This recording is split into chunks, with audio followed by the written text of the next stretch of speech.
Today's guest is likely to have a cult following within the Olympic lifting community, not to mention anyone else that he has had an impact on in his life so far. I would like to introduce you to a guest in which he has worked alongside me in the same space since February 2019, and we have never had more than a 10-second conversation. So if you take anything away from this conversation, it is if you are working in a facility with all kinds of different humans, take some time, make a pledge to yourself that one day out of every month, you're going to dedicate that day to getting to know somebody else, and getting to know somebody else that doesn't pay you for anything, getting to know somebody else that there's no reason for visiting them other than just to visit them. Because the amount that we stand to grow as human beings from listening and communicating with someone else and understanding their highs and their lows and their triumphs and their struggles and their times when they felt anxious, is priceless. There's no business coach that provides more value than just opening up your life to a few more people. So, without further ado, I would like to introduce you to Kevin Zimmerman. Welcome to The Lifestyle Chase, Season 2. This podcast features high performers who have found a way to live their best life while balancing their health, wellness, friends, and family. I'm your host, Chris Little. Let's get started. The Lifestyle Chase is brought to you by Yeg Fitness. Yeg Fitness is Edmonton, Alberta, Canada's healthy lifestyle community, creating and supporting active living for all. Check them out online at yegfitness.ca and on social media at yegfitness.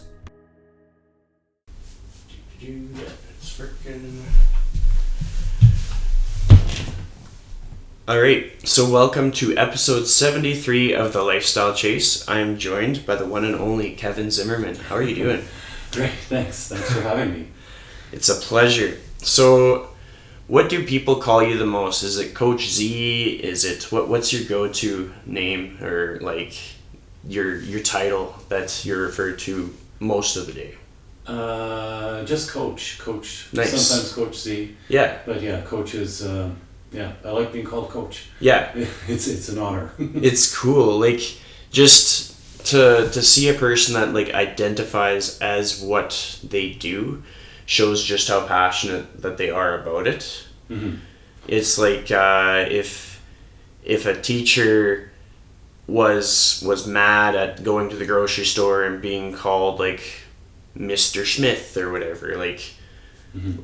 When you're proud of what you do, it shows why you're doing what you do. It's you're taking pride in it and you find joy in it, kind of thing. Absolutely. It's having that relationship with an athlete or someone starting out is it's teamwork between myself and the athlete, and we're on that journey together, and I'm just so happy to be part of that. Awesome. It's part of their progress, which I just really admire, and I love to see on any level. Yeah. With the people that I work with. Love it. So I have to give a shout out to Kendra Foots. She actually recommended you as a guest on the podcast. Oh, that's awesome. So it's cool because that's what I like about the community at Evolve. You people that you don't know that notice things. Mm-hmm. I don't know what people notice in me, but I assume that's there's certain characteristics, and it's the same for anybody. Anybody walking around, it's oh, well, that person tells jokes, or oh, well, that person kind of builds a community around themselves. And for you, when I'm observing any of your interactions with your clients, it's well, he has a community. It's kind of like a little family there. They always check in. Everybody, if somebody brings their dog, the dog says hi to everybody. Mm-hmm. It is honestly as if there's a little house in the corner. It's neat. Yeah, and that's what I love about the club is, they've all trained together and they've all been brought up in the same approach to lifting, both technically and their mindset towards the sport and training. and so they all support each other in their growth in the sport from many angles. So that's important to me too.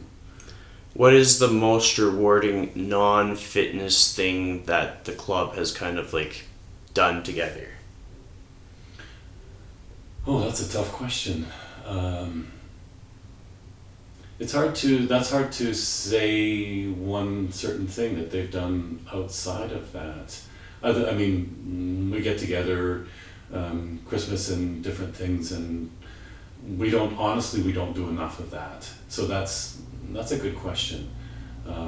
In general, it's the sense of community, like you say, that's important, and they understand that people will have great days. People will have like really not great days, and they all understand because they've all gone through that, and they understand that they need to support each other through that, or give each other space as they need that, or give each other support as it's needed too. So I guess that's a bigger sense for me, that sense of community. Yeah, I like it. Mm-hmm. And it's cool, like, social media kind of tells a story sometimes, and I've noticed, like, some posts where, like, somebody in the club gets married or something, and it's, like, everybody kind of comes together, and I think that's so cool. Mm-hmm. Just, like, how it's, like, you guys are just ride or die kind of thing, like, if one person does something, everybody's in it, Mm-hmm. and it's neat. Yeah, and that's an excellent point. We've had 4 weddings this summer. It's been a busy Nice. summer.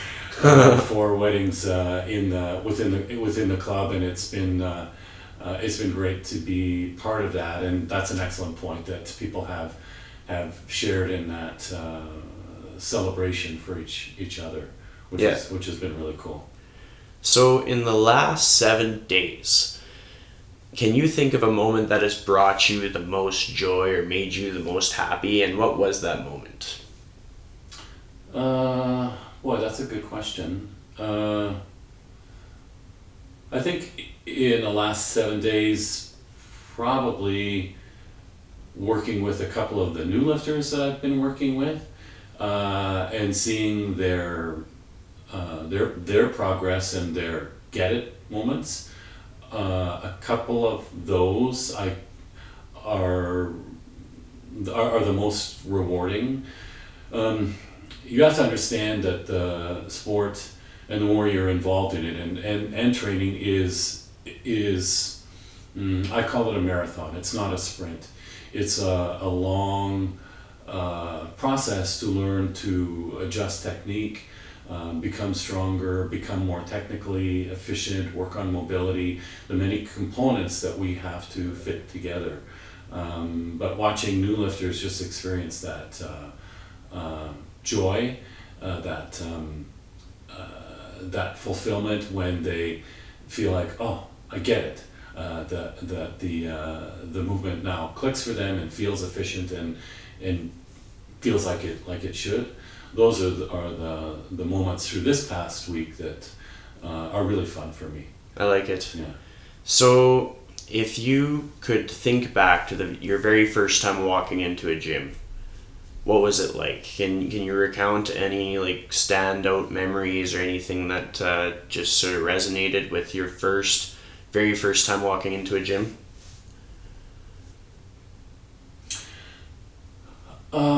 Boy, that goes back a long way, because I started with Olympic lifting in 1972 when I was in high school here at Emmy Lazert, and as I was 15, I was young, just starting into this, not really knowing what to expect. I'd never picked up a weight before in my life. But being surrounded, I think, with other kids my age, and with a coach that I still know after all these years and still work with after all these years, was welcoming and encouraging and positive, and a place to grow. I think as a young kid is so important, and I recognize the importance of that even today. How important it is to be welcoming for people starting out in the sport that may be anxious or may be intimidated or just not confident in what they're doing as they're learning new skills. So when you meet a new person, what are 3 things that need to happen as like not as part of like a movement assessment or anything like that, but just like interpersonal things that you like to have happen when you're meeting a new person that's going to train with you?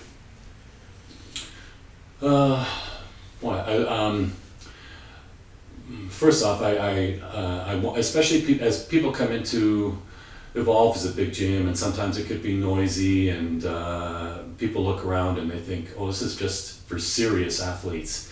And it is. There's absolutely, there are serious athletes training there. There's a whole range of athletes that I coach and that are in the gym.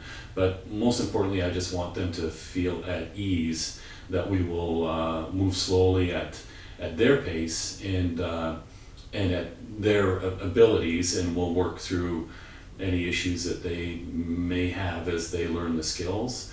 And also for them to understand that it's not, as they learn the skills, it's not about setting world records on their first day as they start out. It's about learning technical skills in safe positions and getting confident with that. Is my kind of ground that people start with as they start with the sport, and for them to be comfortable with me and understand what I'm working for with them. I think that's my base always with people. Yeah, like it's sort of like setting the atmosphere and helping them feel comfortable. Yeah.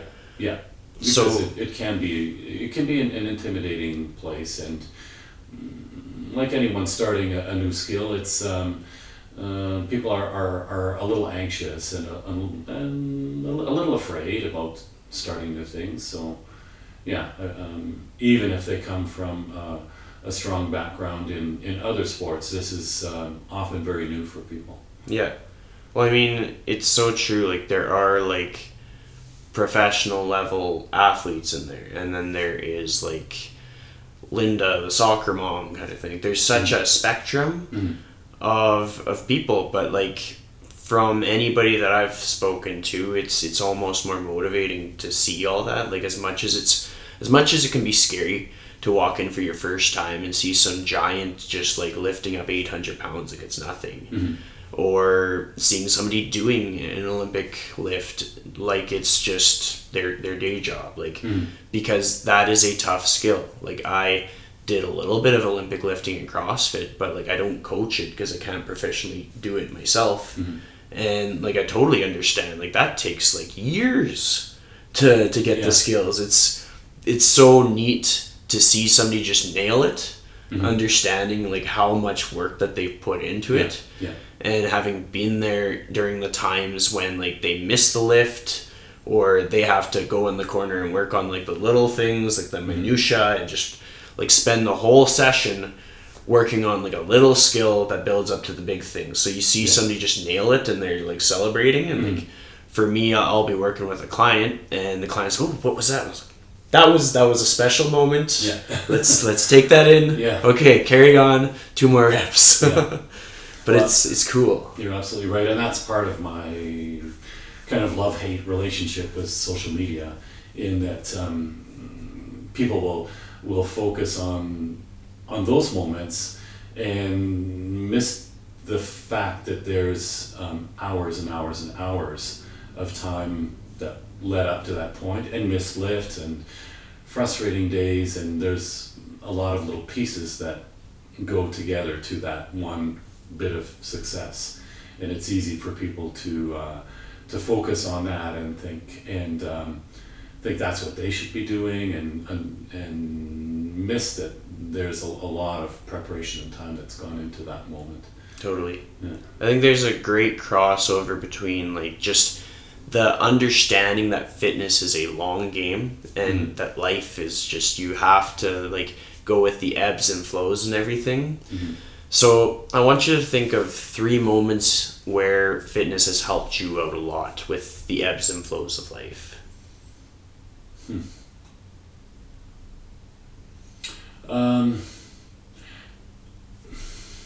Interesting. So, absolutely, fitness has given me the focus outside of frustrating, difficult times, even dark times in my life that have been challenging. It's given me that refuge where my focus can be taken away from the troubling, challenging things that I've had to work with. Prior to coaching full time and training at the level that I am right now, I'd worked with young offenders for close to 35 years, which was a rewarding but challenging job. And I can clearly remember one day coming from that job with an extremely challenging day, and thinking, I just can't even begin to lift today because my head was just, I was too stressed and my head was just too full of so many things going on. But I thought, well, okay, let's just see what we can do. And started training without thinking about where things would go. I would get whatever I could out of the workout. And then after about a half an hour, I realized that everything that had been in my head was gone, because it had to be gone within that training session. There's no way. I sometimes call it active meditation, because you have to be in the moment with your training and have to be actually focused on each lift. And if there's anything in your mind that interferes with that or kind of blocks what you're trying to do, it just simply won't work, and everything stalls and slows down to the point that you just can't train. So that's a moment that I think of as very, very clearly being the benefit of training and of sport in allowing me to have that complete focus and to switch gears. And that's something, as people train longer, that I think they learn how to do to be successful athletes. Having gone through, I guess personally, some difficult experiences within my life, I had at one point I had 2 siblings that committed suicide, which was an extremely difficult period in my life, and difficult to deal with, without a doubt. And training was my refuge in that as well, in the same way that I was able to find some relief from some of those feelings that I had struggled with through that time. That's to be able to have that focus was an absolute lifesaver for me. Yeah. Yeah. I like that. That's a good answer. And it's just like, it kind of highlights the fact that as trainers, coaches, as people in the gym who are encouraging others to come back over and over, like it's more than just like an appearance thing. It's more than like a skill thing. It's sort of like a life resiliency thing, like giving people something that sort of like buckles them up for the crazy thing that is life. Because like more often than not, like the people who are set up with the most like inconvenient circumstances, like a person that gets diagnosed with cancer or something, they don't go and put their name on a list and say, I would like to be diagnosed with cancer. No, it's just like, it just hits them. Like absolutely, yeah. And it's nobody ever plans for things like that. Nobody plans to lose a loved one. Like, so many people have lost someone due to death by suicide. Like, I could probably name everybody I know has lost someone from that. And it's just, we never want that to happen. And it's one of those things where you have to continue to see the best in life. And sometimes when you have something like fitness where you can just like zone in and you have to be all in on that one thing or else it's not going to happen, and you want it to happen, then that's one of the best gifts that a person can have. Because it's like, if we always dwell on the negative in life, then it's going to be pretty tough to have a positive life. And if we don't have the tools in which to switch gears, then we're kind of like swimming upstream. Absolutely, yeah. It's so important to have those goals and to have that focus. And with many of the people that I've worked with, it's amazing to watch them learn through sport to deal with adversity. The sport can be humbling, and teaches you life lessons through training that are really important, that you have to experience to learn from.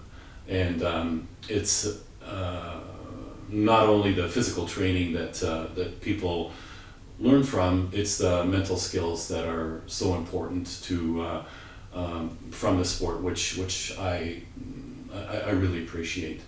And I love to watch people learn those skills and learn to deal with those little frustrations and become mentally stronger through that. Yeah, that whole like get knocked down, get back up, get knocked down, get back up kind of thing. Like, it's the analogy is so clear in the gym when you hear weights smash and then you hear somebody yell and it's like, you just got knocked down, now get back up kind of thing. Like, it's when it's making noise, then you're like, oh yeah, I can see the association how somebody could like get through like exam week or get through a bad relationship. They got knocked down, they get back up, they learn the skills, they learn some self-awareness, they realize what they're all about, and they get back up. So I'm going to try a new little question thing. I was thinking about this as you were on your way here, because like, you're wise, you have some years on me. Right now I'm 27, so I want you to think about what life was like for you when you were 27. What was going on in your life? What kind of job were you doing at that time? What were your most important things in comparison to what life is like now? Boy, that goes back a long way. That age, I would have been. Let's see. I had a daughter at that age. My family was young and growing. I have a daughter and a son. So yeah, it was. Boy, at that age, my focus was really on family. I mean, it still is, but a very young family, and watching them develop and grow, I think would have been, and just really kind of getting stable at that age, as a family, and as, I guess, really as still a relatively young man. And I guess now the perspective of years and age, at that age you still thought you had all the answers and don't know that you don't. I guess the older you get, the more you realize how much you don't know. Yeah. So if you had to give that version of yourself like 4 pieces of advice, what pieces of advice would they be? 1, be patient. 2, learn what really matters. Honestly, there's so much of what we get excited about or become upset with or frustrated with that in a week or in a month, or certainly in a year, won't matter. So just learning to be patient and go with things and allow yourself to learn, and focus. I guess the third is to focus on what you can control. That's the biggest thing I think for people to learn to give up is the things around you that are totally outside your control, that you become upset or frustrated with, that really it's your control is you, and hopefully through what you do you have some impact on those around you, but ultimately you can't control any of that other than you and what you do in your world. So that would be three. I don't know. Yeah, I'll have to think about my number 4. That's fair. It's funny because I always pick these numbers, and it's I wonder if he has a process to how many numbers he chooses. I'm just it's like reps. It's if I'm off by one, it's all good. Yeah, it works. Yeah. So, where is your favorite place to go when you need to escape and reset and just get some clarity?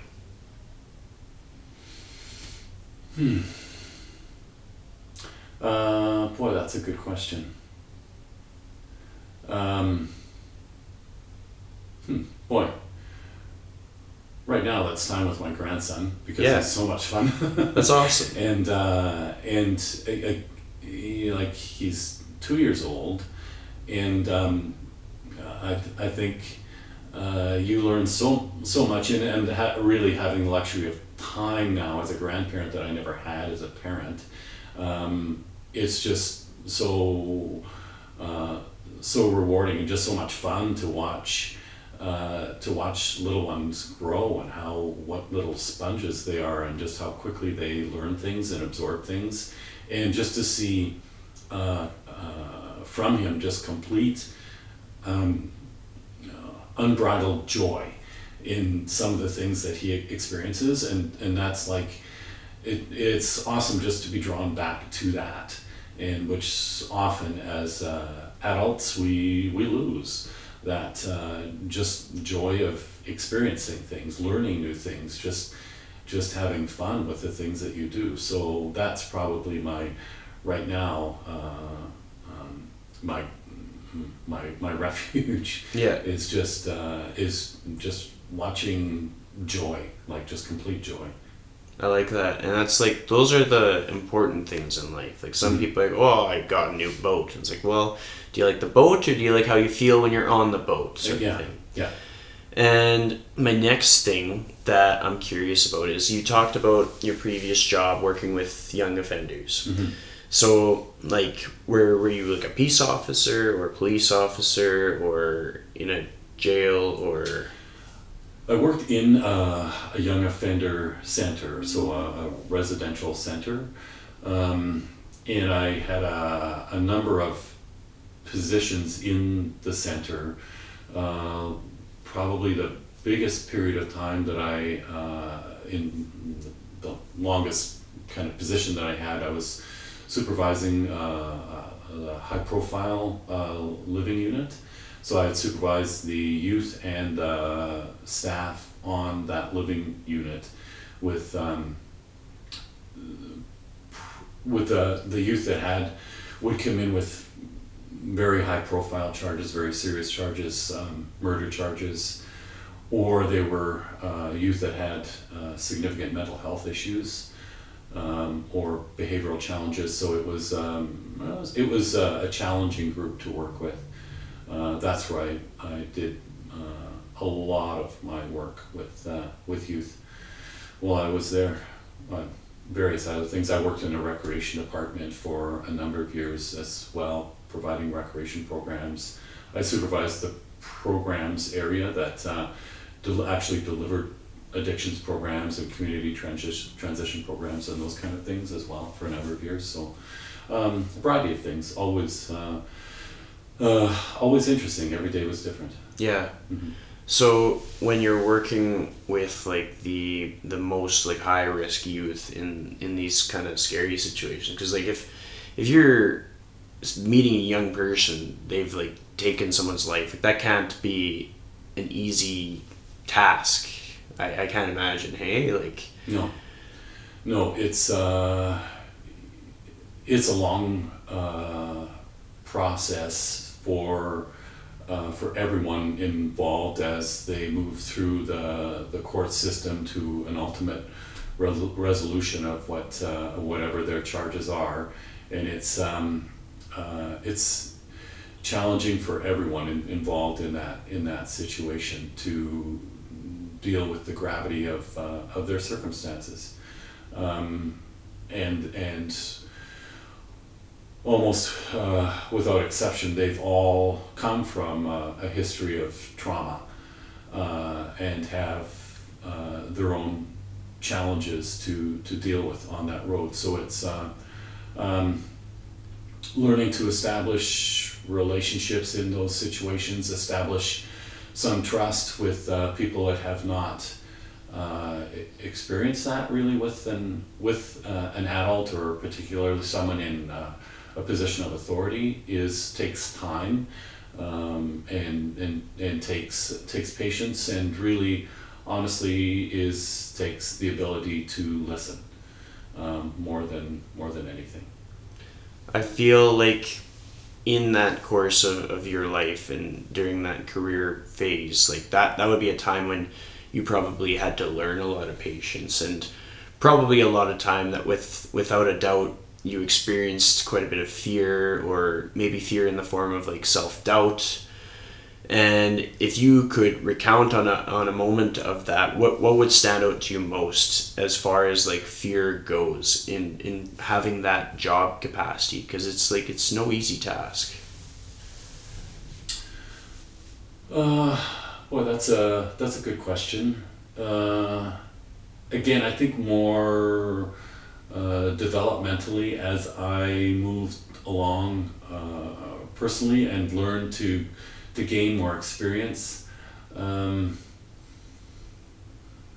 Fear that's a hard one, because I don't know. There are certainly situations that I would be fearful. Maybe anxious is maybe a better word. But learning I think that best way learning to deal with that is just learning to trust my instincts, and to learn to be patient and just wait out situations, and not overreact or react too quickly, and like I say, being able to listen to people, and just the more people feel like they're listened to, the more success that you have with them in dealing with their own challenges. And I think that's probably the biggest skill that as I started out with this, I had to learn, like everyone does. Yeah, I think that's cool, because like the takeaway, because not everybody is going to do that job. No. Like very few people have the strength and resiliency to do that job. Mm-hmm. But a lot of people are going to be in a time where they feel anxious. Like anxious is a good way to put it, and just feeling like, like this is quite a situation. Mm-hmm. Like I think I can't move past this, like it's perspective is a pretty powerful thing. Mm-hmm. Like I found in my life already instances where I thought, this situation, I can't get past this situation. And it's like you said, like listening to your intuition and sort of like waiting it out and being patient. And I think communication is incredible. And I think sometimes people, especially people my age, forget to communicate. Mm-hmm. The number of times people are just like, I sent a text, we're good. Well, a text is great, but a text doesn't, you're not exchanging energy or whatever people want to refer to it. Like time spent in the same room is pretty valuable. Like that's the magical thing about community in a gym. Mm-hmm. and social media too. Like we kind of alluded to that just in how it shows like the highlight reel, but like how often do we have times like this? Like I've been at Evolve since February and we've never even talked. Like, and that's mostly on me. I'm pretty quiet, but it's like it's important to take time to like stop and smell the roses. You know, like I think I like that I have this podcast because it gives me that excuse to be like, oh hey you. Do you want to talk to me for an hour? And it's like they're stuck, their hands are tied. It's like they can't back out because it's a podcast, you know? That's true. And it's great for me to learn more about you and get this time together. And you're right, like the gym can be a busy place, and having a few minutes just to learn a little bit more about each other is great, because honestly everyone has a story, and understanding what's important to them and what their goals are, and what's why they're doing what they're doing, and what motivates them, and all that is really interesting, and it's a great opportunity to learn and have you think a little bit more about why you do what you do. Exactly. And like I've found, I'm sure you've witnessed it much more, but even in my career so far, it's just like, the turnaround is very high in the fitness industry. You see somebody, they go and whatever certification they do, the likelihood of getting burnt out is equal. Mm-hmm. And there's a good chance that some people jump in and they're thinking money and lifestyle. They're like, oh, well, you know, like if I can charge this much and if I can make my own hours, this sounds great. Mm-hmm. But it's like, if that's why, then that's probably not going to work out. They're going to chase something else where they make their own hours and they make whatever money that they want. Yeah. But then you get the people that are like, no, I have like a burning desire to make people's lives better. And it's like, at all costs, like come hell or high water, I'm just going to make people's lives better. And then it's cool to get to meet those kind of personalities, because then it's like, wow, like this person really wants to be here. Yeah. And like you can tell in how they talk, you can tell in the little things that they do for their clients, like the little things like a greeting on a big day for them, or just how they jump up and down when that person finally nails a skill kind of thing.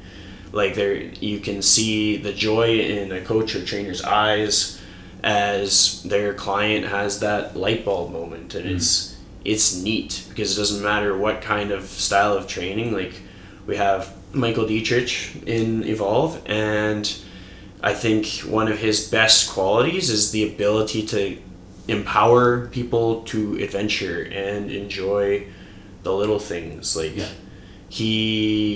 a lot of people would not be climbing a mountain if it wasn't for him, which is cool, because it kind of like, I don't think I know that he didn't plan to become Mountain Mike. It just kind of like snuck up on him. He just needed an escape, and then all of a sudden it built and it built and it built and it built. Yeah. And I think it's probably similar for a lot of people. It's just they were authentic to who they were. They listened to their intuition. They went through life's ebbs and flows. Like nobody has it easy per se. Mm-hmm. Like even the people like. The people who are just completely killing it in the industry, and they have no trouble getting clients or anything, they didn't get that handed to them per se. It's like they had obstacles. Yeah. They had things to overcome. They had to put in the time. They had really, really quiet days. And just to kind of add perspective to that, because we were kind of bantering about the quiet days, say you had a day, and at the start of the day you might have had like 6 hours of work. And 2 hours into the day, you have 1 hour of work. What would you do to change that day around? What would your priorities be in how you spent your time? With those, if when I have those days, that usually means that allows me time to catch up on some of the video reviews that I do for people that I distance coach. So that's what I work around my time in the gym, so to catch up on that and programming and to get ahead of that. Right now there are, in my training group in the club, there's about 45 athletes, so it's a lot of a lot of time programming and working out their training, and I also have a number of athletes that I distance coach from all over. I have one in Australia, one in Scotland right now, a number around Alberta that send me videos, so it allows me the time to really spend the time to break down their videos and give them good feedback on their training. So when you're giving feedback on videos, what's been like the cue that is like the most successful? Because like I know it's a lot easier to like poke a person or like act it out, but if you're not face to face, like sometimes like a certain like communication suddenly resonates with a person. What's yours? You're right, that's an absolute challenge, like being able to train someone in person and make little adjustments, and sometimes it's just a matter of an inch or so in positioning to put people exactly where you want them is really tough to do through video. The great thing, I mean, when I grew up training, this didn't even exist on any level. So the most helpful thing is to be able to do screenshots and to isolate positions that I want for people, and to be able to send them videos of the positions that I want. Maybe if it's another lifter or someone that I work with is helpful for them, but to be able to break down individual positions and to do screenshots is probably the most helpful, so they can see exactly where they're in or out of position through a lift. I like that, and that's an important takeaway, because in the industry that we're in now, like I don't know about your Facebook feed, but mine is packed full of like, oh well, I'm gonna help this trainer get to 6 figures in 4 months. And I've done it with Jimmy, Timmy, Billy, and Sue, so I can do it with you too. And it's like, come on, man! Like, where is your experience as a trainer, like going through the ebbs and flows? My focus is less on that 6-figure income, and my focus is more on like the relationships with the people. Like, I want my clients to be happy. Yeah. And like sometimes it just gets overcomplicated. It's like, well, here is a new process to work with the people. It's a really complicated app, and you can like swivel the stick figure. Like, I don't know, I'm just making that up, but it's just like, why overcomplicate something that could be so simple? Like, just like if you have what they're doing on video, you could totally screenshot that, and you can like put notes on, or you can get one of your in-house athletes to just, you could be like, okay, you see that what they're doing, if you have a couple moments, I need you to demo what I need them to do. And it's neat. It's like the whole idea of, if you want to do something, don't overthink it. You don't have to do it like anybody else does it, but if you have a reason for everything that you do, then great. Because like I like how everybody has a different style. It's neat. But the most important thing about everybody, every trainer, every coach having a different style to their training is if they were asked why they do what they do and they can articulate it, then that's the most important thing. Because like, I'll do like an ab wheel rollout, and I'll do that with a med ball. And every so often, with the corner of my eye, I can see something like, why is that dude using a med ball for that? I'm like, I can explain why. Like, it's because I'm better at getting a person to squeeze the med ball to get their hamstrings and abs than I am at saying, squeeze your hamstrings and abs, you know? And so like that's my form of communication, and I know damn well that somebody elsewhere could be like, well, I have this very good cue where you're going to be able to keep your core brace and not extend through your back with this ab wheel. And if that's their wheelhouse, perfect. But it's neat, because then if a person truly believes in themselves in any career, in any industry, that's all that matters. And like the outside noise, that's null and void, because everybody's always going to have outside noise. Like, I'd imagine over any job that you've had, there's been outside noise. Absolutely, What's the most discouraging situation you've ever been in regards to that? Boy. That's a good question. I guess just generally in jobs prior to this is people, like you say,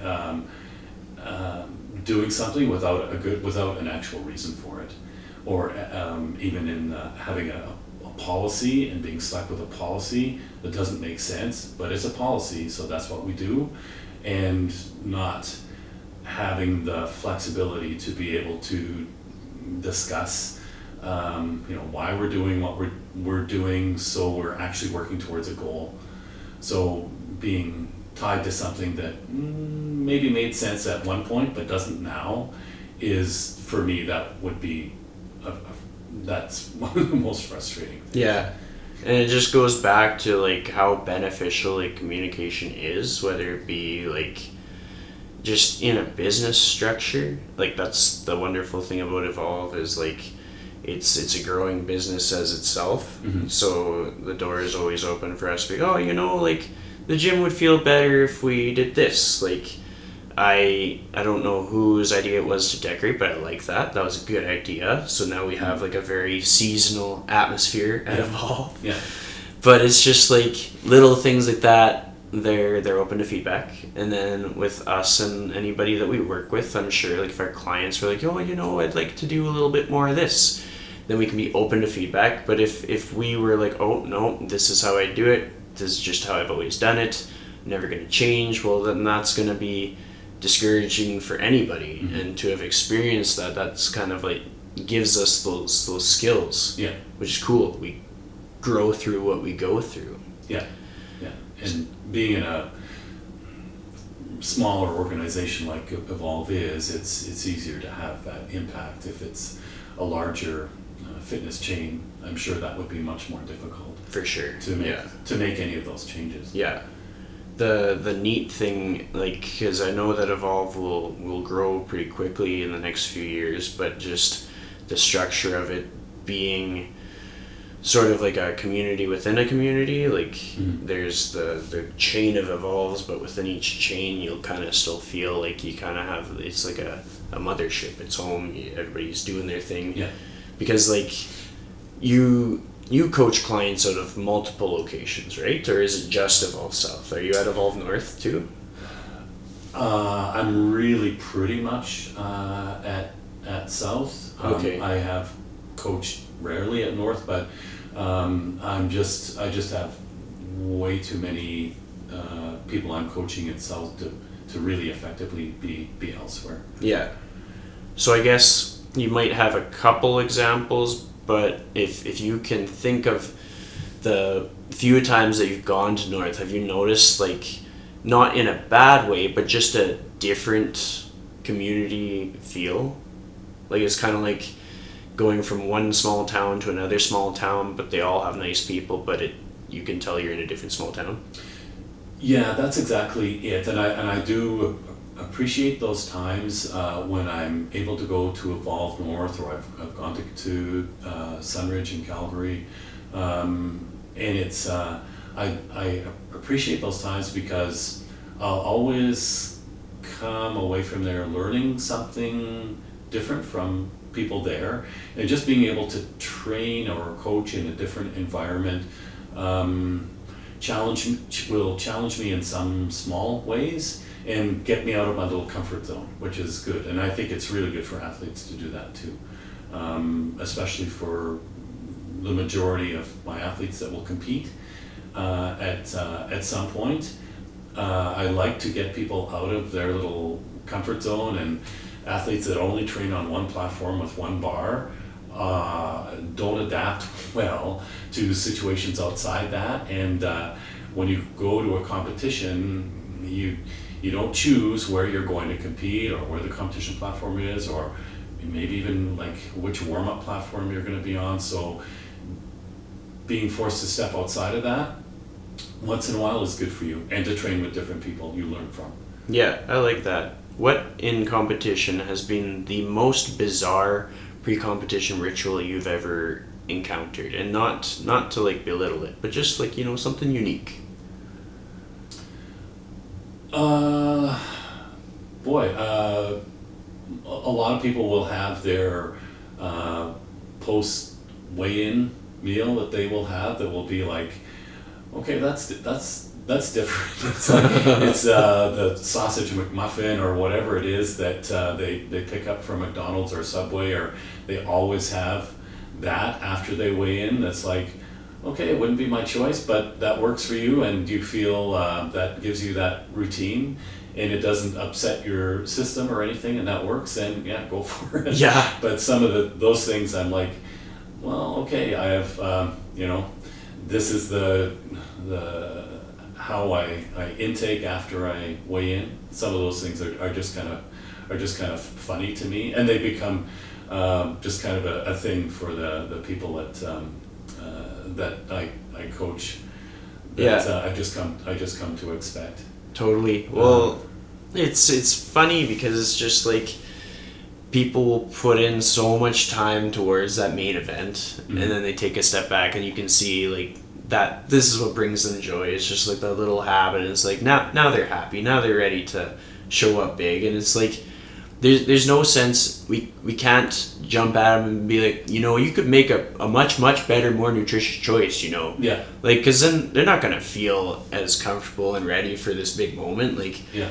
At the end of the day, it's like nobody's gonna find as much happiness in that event as they do in the fact that they made it to the event and they're moving that weight. Like, a person could go there and they could win, and a person could go there and it's irrelevant in the place. And like, certainly a person will feel very, very accomplished in winning, but a person will also feel very, very accomplished in the fact that they put in all this work and they made it and they're okay, and they have that ability to go back and do it again next time, sort of thing. Yeah. So Yeah. I like that. Like, I have one client, his thing is he just likes to crush some candy, and he was like, is this gonna help me lift more? And I'm like, yeah. It's like, do you feel better? And he was like, yep. I was, that's all you need. Yeah. I was like, if you felt worse, I'd say no.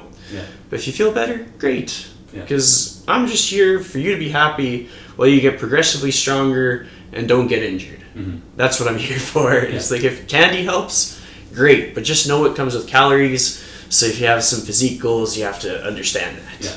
Yeah. And it's just like, you gotta appreciate the little things in life. And with that, we segue to dogs, because I know you're a fan of dogs. Yeah. What are your 4 favorite things about dogs? I think, well, their complete loyalty in a good way. When you can come home from whatever kind of day you've had, and they're at the door just happy to see you, happy that you're home, and so they just have that complete affection for you, and but they have their own personality, and they can be mischievous, they can be frustrating at times too, but they all have their own personalities, and many dogs I've had over the years have all taught me some things too. They've all taught me some patience. They've taught me just to have fun, and really, yeah, that their unique personalities are always I always learn little things from, and that just the companionship that they provide for people, the things that they know. Even beyond what we do. I had one of our dogs was a Sheltie that my wife had taken to school with her. She was a teacher, and there was a girl in the class that had seizures, and this Sheltie would stick with her.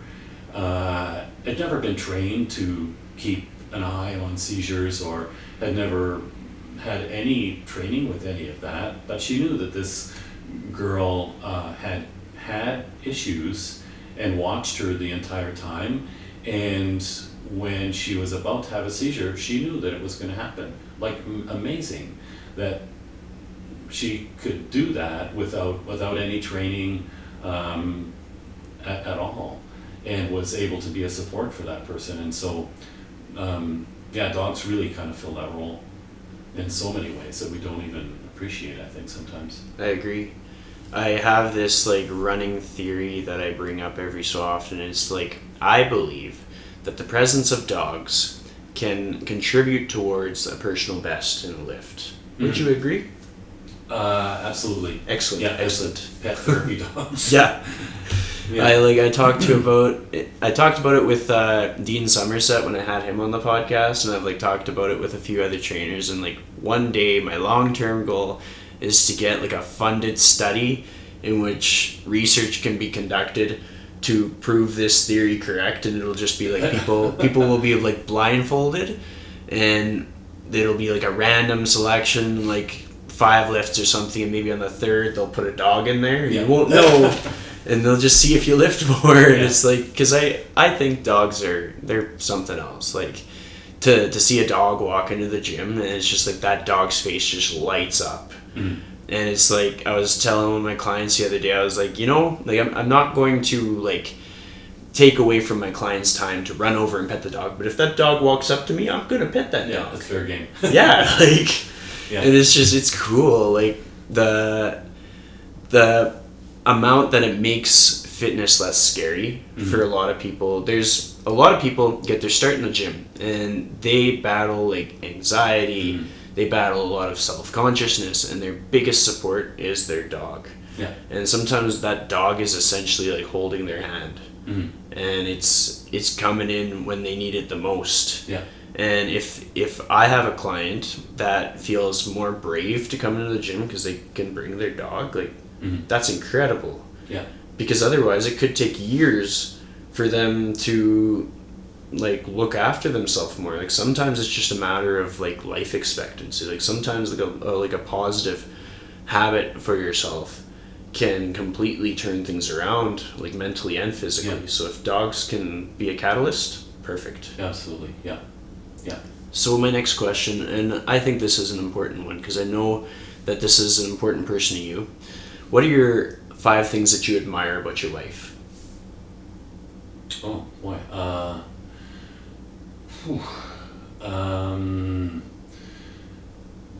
So many things. I think just her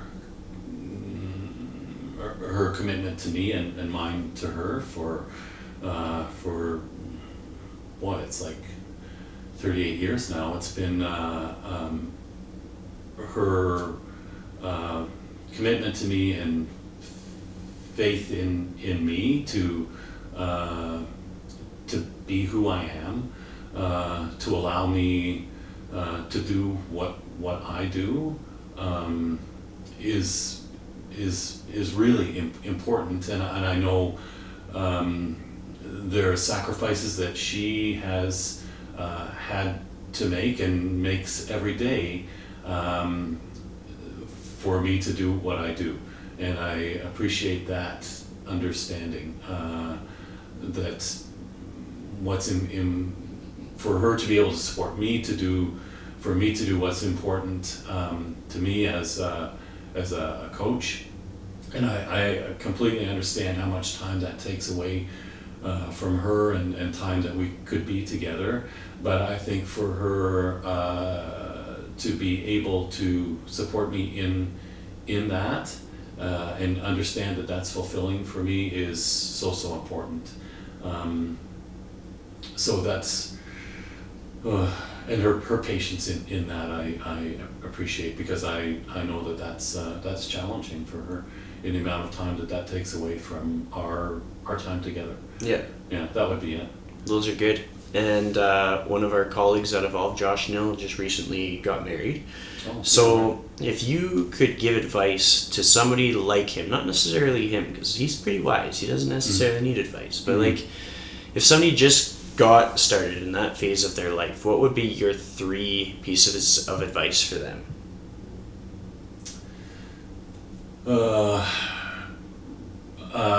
Number one, again, just really being able to listen to your partner and understand what they want,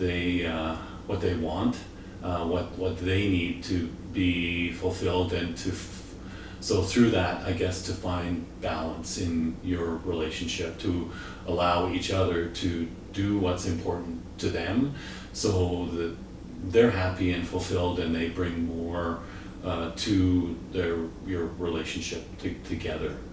So being able to really take the time, which I know is challenging for people. We seem to be rushed so often, and to really have the patience to actively listen to each other, to actively listen. Because I that's my biggest frustration with in dealing with people, is when you know you're really not being listened to. People are just formulating their response without even really listening to what you're saying. Mm-hmm. And so I try to bring that to in my relationship with other people, and especially with my wife, is to actively listen to what their concerns are. That's I'm awesome. not sure if that's 3, but It's good enough. It's just like the rep thing, seemed close. So I have a question that I ask all of my guests, and it's if you could give one piece of advice on how to authentically live your life to the fullest, what would that piece of advice be? Boy, I guess really to be true to you, to be true to what your values are, to really to live life with purpose, I think, and to have passion for what it is that you do, which is right now I'm passionate about coaching and watching people improve at what they do, and so from that point of view, just living your life with purpose and not going through your days without that direction, I guess would be that would be my biggest thing. I like that. That's good. So that wraps it up. I'd like to thank you for joining me for this wonderful episode.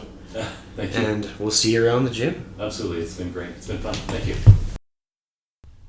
All right, everybody. I want to let you know something really exciting, really cool. So this might not be the case anymore, but last night when I checked the iTunes charts, I was rated the 23rd best fitness podcast in Canada.